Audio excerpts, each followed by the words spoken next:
சாய் பக்தர்களுக்கு என் அன்பு வணக்கங்கள். ஓம் சாய்ராம். என் அன்பு குழந்தையே, அவசரமாக உன்னை தேடி வந்திருக்கின்றேன். உன்னிடத்தில் ஒரு காரியத்தை கூற வேண்டும்.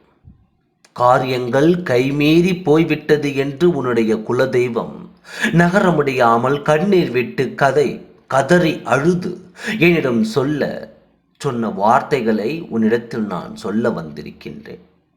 என் அன்பு குழந்தையே, உன் அப்பாவின் வாக்கை தவறவிடாமல் ஒரு வார்த்தை கூட விட்டு வைக்காமல் முழுமையாக கேட்டு தெரிந்து கொள்.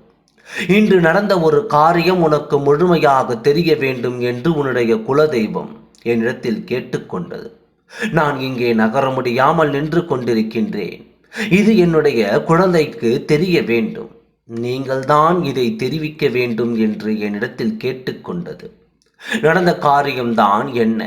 நாள் உன் குலதெய்வம் அங்கே நகராமல் நின்று கொண்டிருக்கின்றது. உன் குலதெய்வத்தின் காலில் என்னத்தான் நடந்துவிட்டது? என் அன்பு குழந்தையே, உன்னுடைய கேள்விகளை நான் பதிலாக உனக்கு சொல்லட்டுமா? கேட்க நீ தயாராக இருந்து வருகிறாயா? அப்பொழுதுதான் நீயும் தைரியமாகவும் தெளிவாகவும் இருப்பாய் என்று உன்னுடைய குலதெய்வம் விரும்புகிறது. உன்னை சுற்றி பல சூழ்ச்சிகள் நிறைந்திருக்கும் காலத்தில் இருக்கிறாய் என்று உனக்கு தெரியும். ஒரு சூழ்ச்சி முடிந்தால் மற்றொரு சூழ்ச்சி உருவாகும் நேரம் என்று உனக்கும் இது தெரியும் அல்லவா?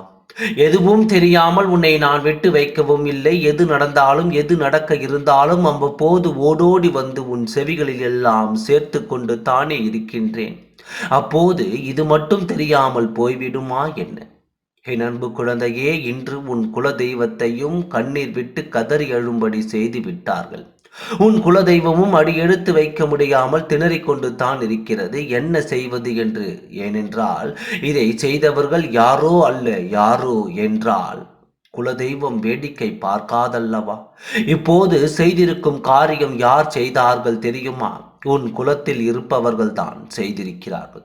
இது நாள் வரை நல்ல பிள்ளைகளாக இருந்தவர்கள் இப்படி மாறிவிட்டார்களே என்ற வேதனையில் உன் குலதெய்வமும் தவிக்கிறது.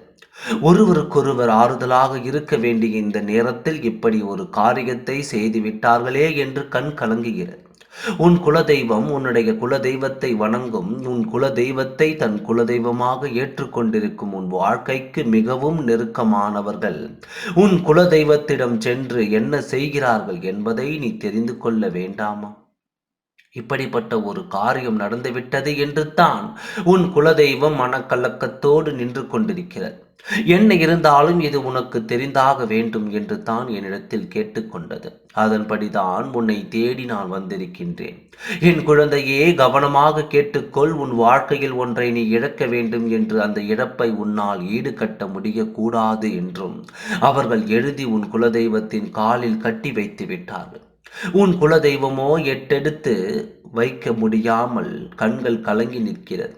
உன் குலதெய்வம் இப்படிப்பட்ட காரியத்தை செய்தவர்கள் யார் என்று நான் அல்ல, உன் குலதெய்வமே உனக்கு அடையாளம் காட்டுகும் என்ற ஆத்திரத்தில் நின்று கொண்டிருக்கிறது. தன் காலில் கட்டப்பட்டதை தான் அவிழ்த்து விட்டு வந்து உனக்கு வெளிச்சத்தில் காட்டப்போகும் நபரை பார்த்து நீ வியந்து விடாதே. அப்படிப்பட்ட நபரை தான் உன் கண்களுக்கு காட்ட காத்திருக்கிறது அந்த குலதெய்வம். கவனமாக இரு. சோர்ந்து போய் விடாதே. தைரியமாக இரு. உன் குலதெய்வம் உன்னை தேடி வரும் நேரம் நெருங்கிவிட்டது. எல்லாம் நல்லவையாக நடக்கும். ஓம் சாய்ராம். நன்றி. வணக்கம்.